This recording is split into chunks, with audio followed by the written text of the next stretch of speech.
Olá, amadinhos! Sejam bem-vindos a mais uma aula de língua portuguesa. Comigo, professora Márcia Ramos Martins. A nossa aula de hoje será sobre introdução à literatura. Amadinho, hoje é a aula 6.1, de olho na tela. Vamos lá? Então, a nossa aula sobre introdução à literatura vai ter a linguagem literária, texto literário e não literário, a literatura na Idade Média. Muito bem? Então, vamos conhecer habilidades da aula. Primeiramente, perceber a língua como variável no espaço, no tempo, identificando as variedades linguísticas e os diferentes modos de falar e escrever. Habilidade 2.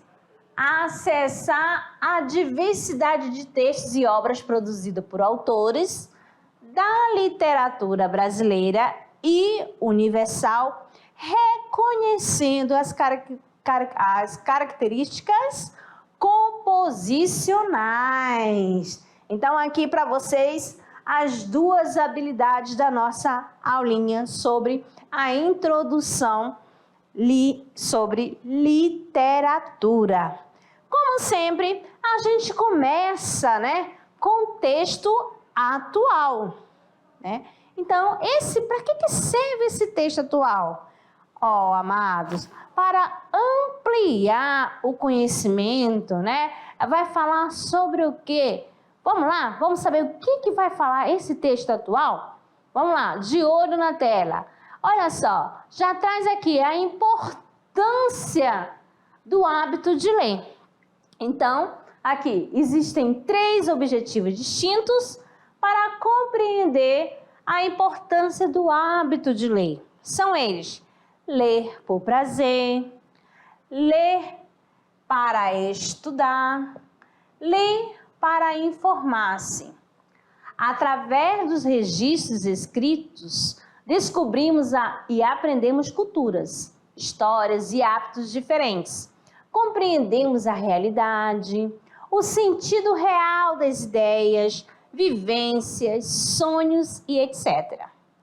Diante do fato, pode-se considerar a leitura como uma das mais importantes tarefas da escola.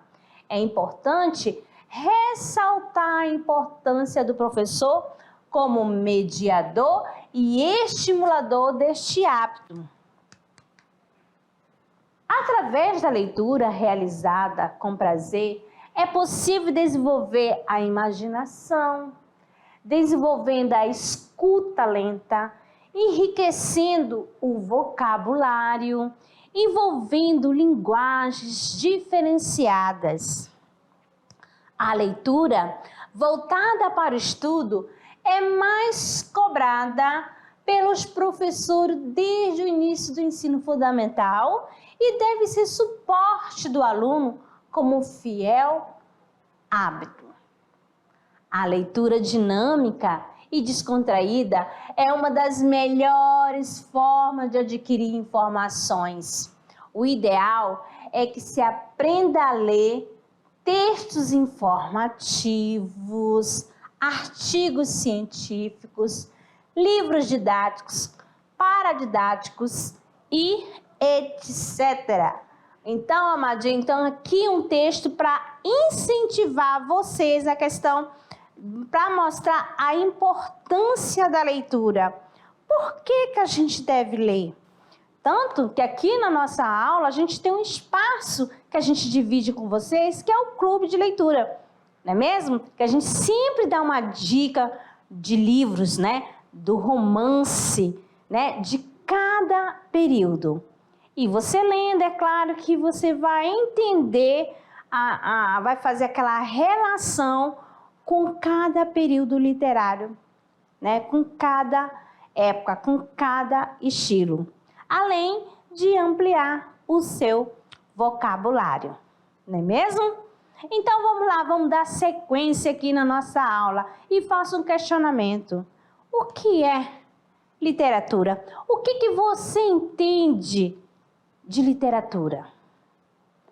Ai, amadinho, o que é literatura? Literatura, você vai lembrar o quê? Letras, não é mesmo? Sim, amado. A literatura, você faz uso da sua imaginação. Esse aqui, ó, eu estou usando um gênero, uma figura. E daqui, o que dá para interpretar dessa imagem aqui? Isso, muito bem, amadinho. Você vai criar, você vai utilizar vários recursos, né, linguísticos e vai fazer essa interpretação. Que interpretação você tira dessa imagem? Né? Você vê aqui uma árvore enraizada dentro de um livro. É através dos livros que nós criamos a nossa base, a base de conhecimento. Não é mesmo? Então, literatura é a arte que utiliza a palavra como matéria-prima de suas criações. Exatamente. E aqui, finalizando aqui essa questão de interpretar o que é literatura. É a arte que utiliza a palavra como matéria-prima de suas criações. É você que vai criar, é você que vai fazer uso, utilizar. Como você vai utilizar essa linguagem? Como que você vai usar as palavras para quê? Para expressar o que? Os sentimentos, as suas emoções? Seja criativo. Então, dentro da literatura também tem a arte com a palavra. Qual a função que ela vai ter, né? Vai ter várias funções, como a questão da cognitiva, né? A função estética, a função catártica e a função político-social. Quando eu falo assim da função cognitiva, é aquela que vai passar, cognitiva, vai mexer com o cognitivo, com a inteligência, com o conhecimento, que você vai usar para aprender. Beleza? Ensinar algo a alguém. Então, aqui nós vamos ver cada etapa. A função cognitiva, a função estética. Estética já de estudo, né? A sua estrutura. A função catártica, aquela que te dá para você criar, para você expor. E a função sociopolítica. Vamos ver cada uma. Começando aqui pela função cognitiva. Para que serve mesmo a função cognitiva? Já reforcei e vou falar novamente. Passar conhecimento é aquela usada para ensinar algo, ensinar alguma coisa. Acompanhe aqui comigo nesse poema, né, de Ferreira Goulart, 2 e 2, 4. Como 2 e 2 são 4, sei que a vida vale a pena. Embora o pão seja caro e a liberdade pequena, como teus olhos são claros e a tua pele morena, como é azul o oceano e a lagoa serena, como um tempo de alegria por trás do terror me acena, e a noite carrega o dia no seu colo de açucena. Sei que 2 e 2 são 4, sei que a vida vale a pena, mesmo que o pão seja caro e a liberdade seja pequena.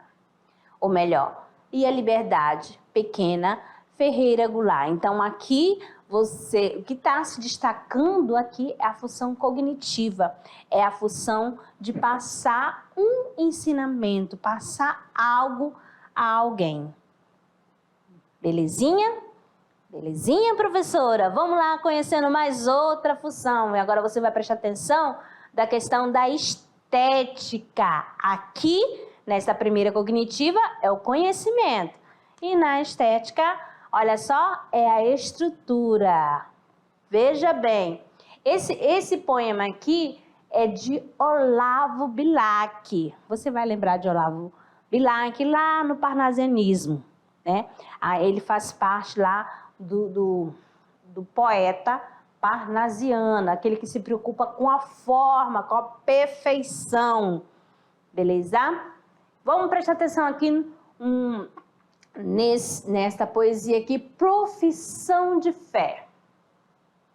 Invejo o ourives quando escrevo, imito o amor, com que ele em ouro alto relevo faz de uma flor, por isso corre por servir-me, sobre o papel a pena, como em prata firme, corre o cinzel, tosse aprimora, alteia, lima a frase enfim, no verso de ouro engasta a rima, como um rubim. Quero que a estrofe cristalina, dobrada ao jeito do ourive, saia da oficina, sem defeito, assim procedo, minha pena, segue esta norma, por te servir, deusa serena, serena forma. Então, aqui você vai perceber a perfeição, né, que o autor teve o cuidado na hora de escolher as palavras, na hora de fazer a rima. Então, ele teve aquela preocupação com a estrutura, com a estética, para a poesia ficar bela, perfeita. Então, a função estética é para ela ser admirada, é para encantar as pessoas, para ela mostrar o belo. Então, nada melhor do que Olavo Bilac, né, pegar como exemplo da função estética, porque todos os poetas parnasianos têm aquela preocupação, né, com a perfeição na escolha do vocabulário. Não está preocupado com sentimento, não. Ele quer escrever corretamente e vai sempre fazendo aquela descrição perfeita. Tá certo? Vamos lá para mais uma função, que é a função catártica, né? Aquela que libera os sentimentos através da literatura, né? Que tira assim aquele alívio, aquela tensão, aquele desabafo, tá bom? E vamos perceber esse desabafo, né? Esse alívio, essa tensão na poesia aqui de Manuel Bandeira. Vou-me embora para Pasárgada. Vou-me embora para Pasárgada. Lá sou amigo do rei. Lá tem uma mulher que eu quero. Na cama que eu escolherei. Vou-me embora para Pasárgada. Vou-me embora para Pasárgada.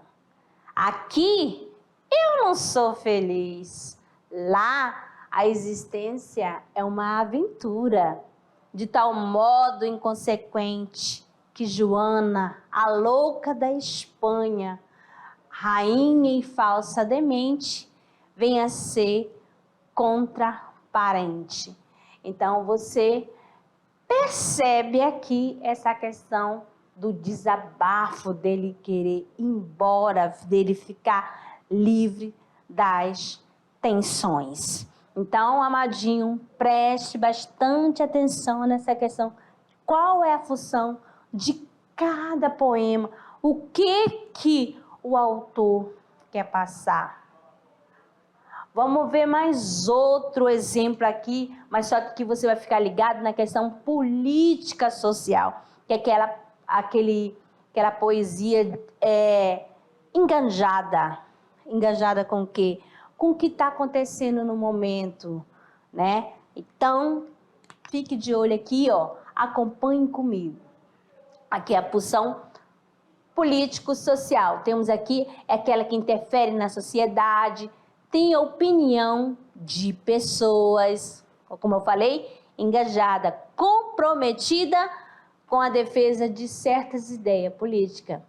Vamos aqui pegando aqui o poema O Navio Negreiro, né, de Castro Alves, que fazia crítica naquele período que passava, momento lá do abolicionismo, fazendo crítica que os escravos eram maltratados, né, que viviam numa situação muito desumana. Então aqui o poema O Navio Negreiro, de Castro Alves, denunciando a escravidão e incitando o povo a acabar com ela. E também tem, através dos romances, tem um Cortiço, né, de Aloysio Azevedo, que aponta a miséria material e moral dos moradores desse tipo de habitação, né, que acontecia tudo lá no Cortiço, né, pessoas que eram exploradas, né. O poema também Morte e Vida Severina, de João Cabral de Melo Neto, que denuncia a vida sofrida do sertanejo, como diz assim, morte e vida severina, vida severa, né? Vida sofrida de um sertanejo, é a exploração do seu trabalho pelos donos de terras no Nordeste. Beleza? Então, isso aqui, quando você vai trabalhar a literatura, você vai ter que ficar ligado nas questões das funções. O que está predominando em cada um? Será que é uma denúncia? Será que é um desabafo? Ou será que ele só quer mostrar a beleza, a estrutura do poema? Tá certo? Então, além disso, temos aqui também outra questão que a gente tem que ficar ligadinha. Amadinho, ó, outra função que você tem que prestar atenção, da questão se está sendo usada a linguagem real, que é a linguagem denotativa, ou se está sendo usada a linguagem figurada, que é a conotativa. É isso mesmo. Esse emprego, será que está sendo literal ou metafórico? Então, você tem que saber essa diferença para começar a interpretar as poesias, os textos, os romances em geral. Tá bom? Vamos lá. Vamos lá comigo, vamos saber essa diferença aqui no texto.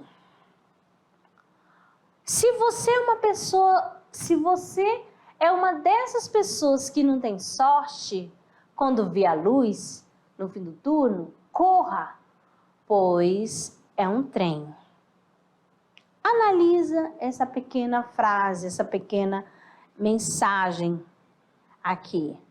Se você é uma dessas pessoas que não tem sorte, quando vê a luz no fim do túnel, corra, pois é um trem. Será que aí ele não está fazendo um uso, né, da questão da linguagem literária? Está fazendo uma plurissignificação? Então, quando a palavra é utilizada no sentido comum, o que aparece do jeito que aparece lá no dicionário, dizemos que ela foi empregada denotativamente, ou seja, é o sentido literal, o sentido real, aquela que a gente encontra lá no dicionário. Mas se ela for utilizada no sentido diferente, né, do que não é comum, né, dizemos que ela foi empregada conotativamente, foi usada a linguagem conotativa. Então, qual é a diferença? Denotativa, sentido real, objetiva.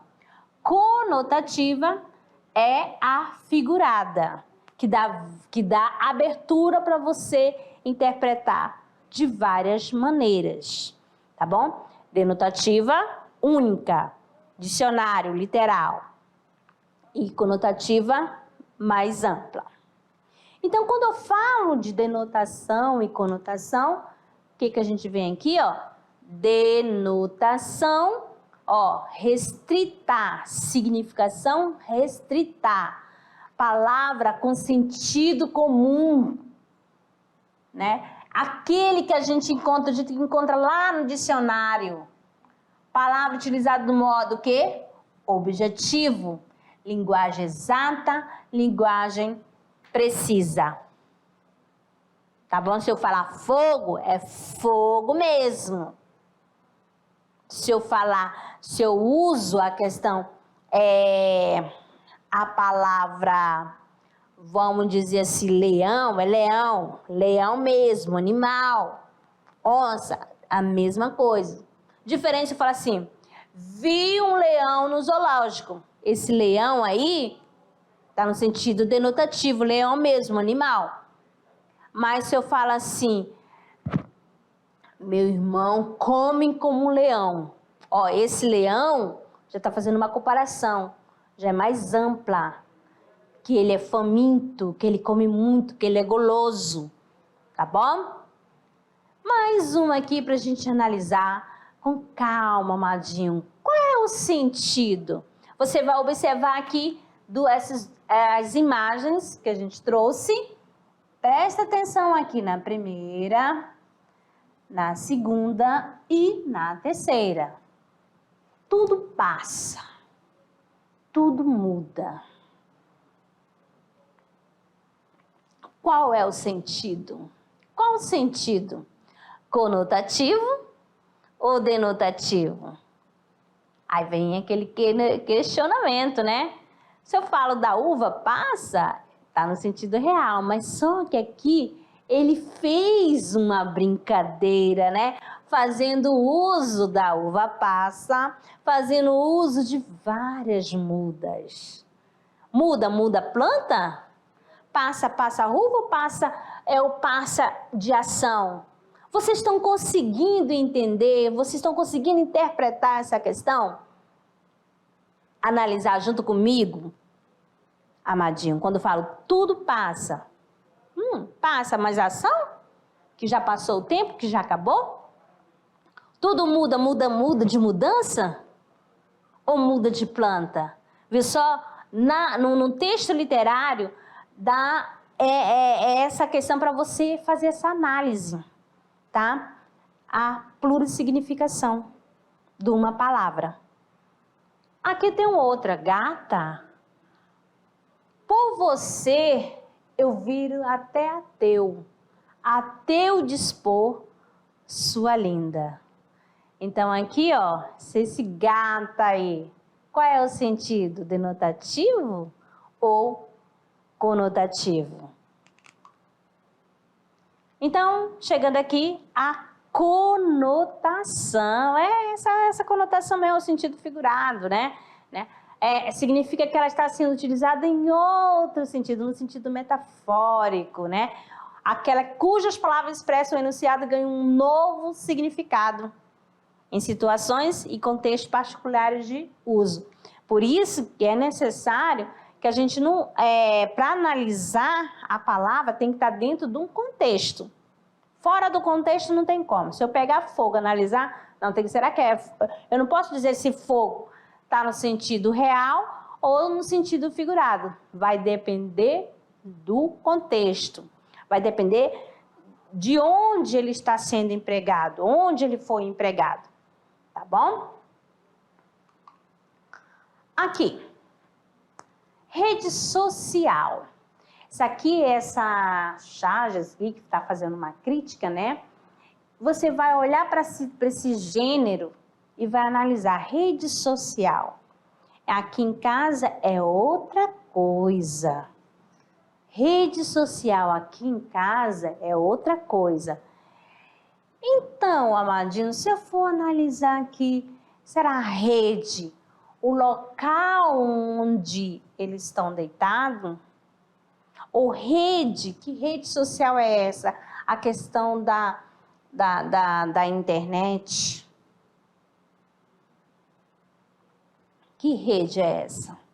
Está no rede no sentido literal, ou rede no sentido denotativo, ou sentido conotativo?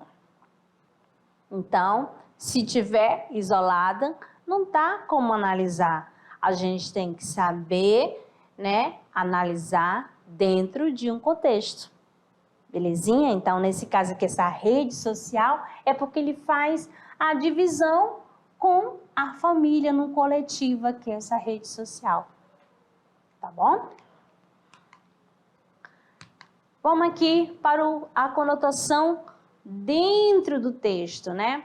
Trouxemos aqui a questão das duas imagens que vocês vão analisar aqui com calma.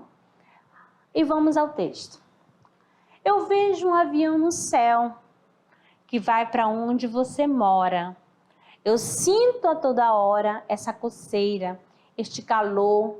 Eu acho que sentei no formigueiro do amor.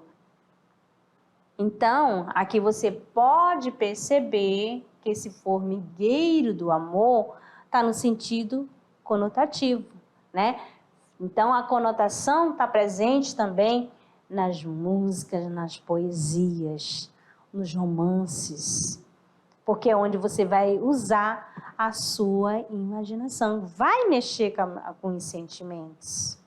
E cada um vai te dar liberdade de interpretar do jeito que você quiser. A interpretação vai ser ampla para fazer análise. Então, esse formigueiro não é questão da formiga no sentido literal, neste formigueiro aqui não. Sim, no formigueiro do amor, que ele vai ser atacado, ele foi envolvido, ele foi consumido, né? Quando você é ferrado, literalmente, pisa no formigueiro, o que te acontece? Quem aqui já não passou? Você acaba se dando mal, você acaba sendo contagiado por várias formigas. Então, aqui, nesse sentido desse texto, a conotação está no sentido, né, figurado. O formigueiro do amor, ele foi atacado, ele foi como se contagiado pelo amor, né? O cupido, né? Ele foi lançado pelo cupido do amor, tá? Que ele se apaixonou, tá certo? E vamos ver mais outra aqui para vocês ficarem ligados, mais outro gênero, mas agora aqui, através da tira. Aqui eu tenho, né? Aqui 3 quadrinhos, né? Vocês vão prestar atenção aqui nessa sequência desses 3 quadrinhos. Um chega assim, Isaías, quebra um galho para mim? Ele fala assim, claro. Que bom que... Aí, denotação ou conotação? E aí, amadinho, nessa imagem aqui, a gente vai analisar quando o rapaz, os 2 amigos se encontram e vem aí. Isaías, quebra um galho para mim? Automaticamente, ele está falando, quando ele fala, quebra esse galho, se ele pode ajudar, se ele pode fazer um favor. O que o Isaías faz? Pega, literalmente, o galho e vai lá e quebra. Tá certo? Quando ele fala se quebrar esse galho, é no sentido figurado, dá uma ajuda. Não pegar um galho e quebrar, literalmente. Tá bom? Vamos lá, dando sequência aqui, amadinhos. Aí vem aquele questionamento. Texto literário e não literário. Qual é a diferença? No texto literário, quando eu falo texto literário, e texto não literário, no texto literário você vai ser mais subjetivo. Vai fazer uso da linguagem conotativa. Vai fazer uso dos recursos linguísticos, das figuras de linguagem no texto literário. Vamos aqui conhecendo aqui, você vai encontrar isso onde? Nas músicas, nas poesias, nos romances. Isso tudo vai ter, então, vou classificá-lo como texto literário. Começando aqui com Carlos Drummond. Gastei 1 hora pensando num verso.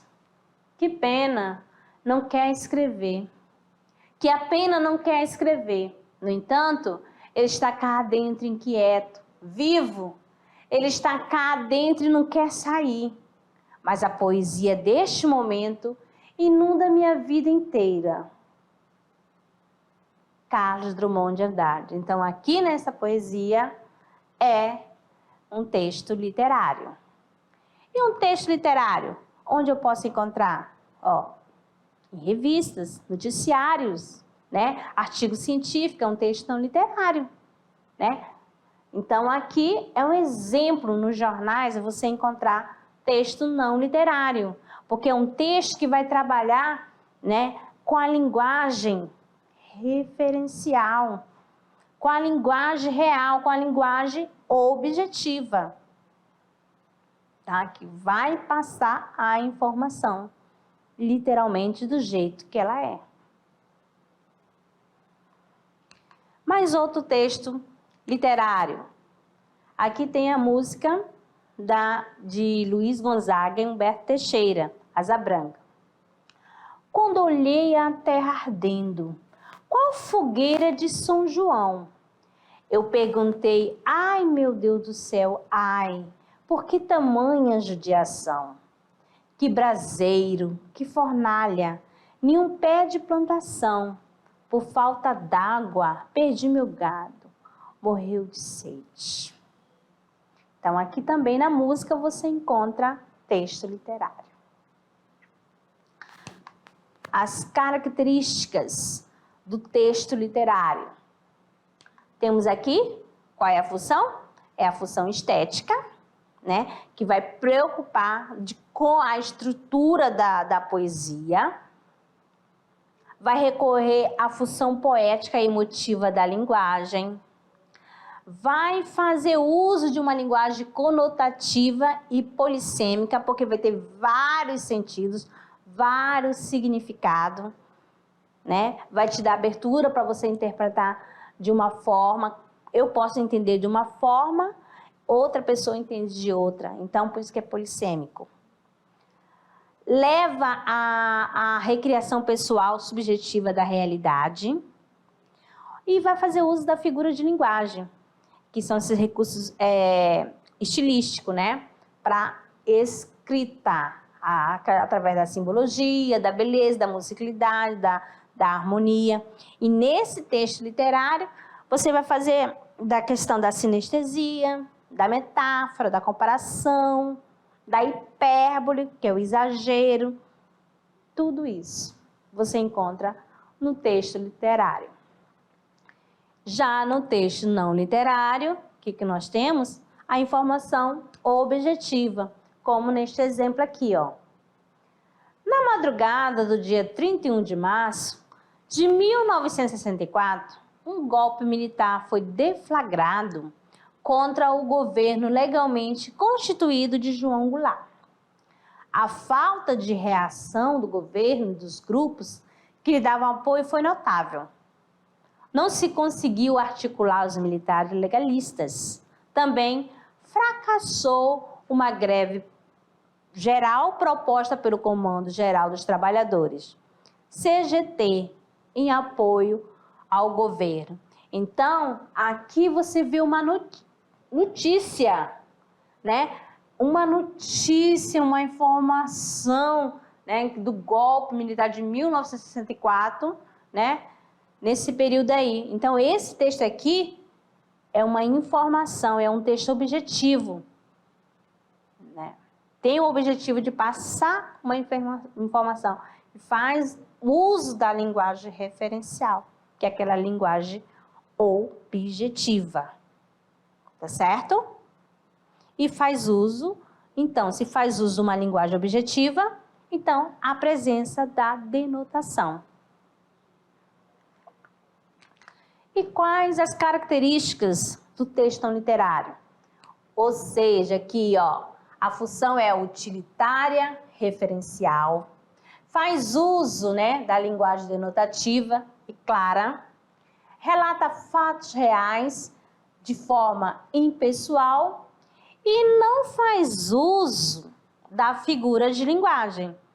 Ou seja, você não vai encontrar metáfora na linguagem do texto não literário, você não vai encontrar sinestesia, a hipérbole, no texto não literário você não encontra.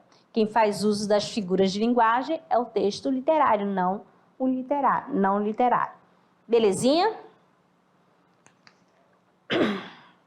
Dando sequência aqui, agora a questão da literatura na Idade Média no contexto geral, amadinho? Vamos lá. Acompanhe aí comigo. Ó, a literatura na Idade Média ocorreu durante os séculos 5 e 15, até o início do Renascimento. Nessa época, a sociedade medieval era rural, autossuficiente, a qual esteve baseada no sistema feudal. As pessoas não tinham acesso à educação regular, somente os membros da igreja e os nobres sabiam ler. Sabendo da situação da população, os membros da igreja escreveram textos e livros que ficaram restritos aos integrantes do clero e membros da nobreza, tornando-se assim como um tema principal da literatura na Idade Média, a religião. Ficou marcante também o uso do latim, temas históricos e amorosos. A Idade Média foi um longo período da história que esteve dividido em Baixa Idade Média e Alta Idade Média. A Idade Média, do século V ao século IX, né? O sistema feudal, o Império Bizantino, a expansão dos reinos germânicos, dos francos, a expansão do islamismo, a Igreja Medieval e o Sacro Império. E a Baixa Idade Média vem aqui do século X ao século XV, onde acontece a crise do sistema feudal, expansão do cristianismo, as cruzadas, o renascimento urbano e comercial, a formação das monarquias nacionais. Então, aqui foi somente para introduzir essa questão, e vocês devem lembrar lá da sua aula de história, né, que aqui no Brasil não teve esse medieval, né? Não ocorreu, que aqui no Brasil foi a partir do quinhentismo. Belezinha? Então, amadinho, assim encerramos, né? Encerro aqui com vocês a nossa aula, tá? E aguardo vocês lá na nossa revisão. Até a próxima.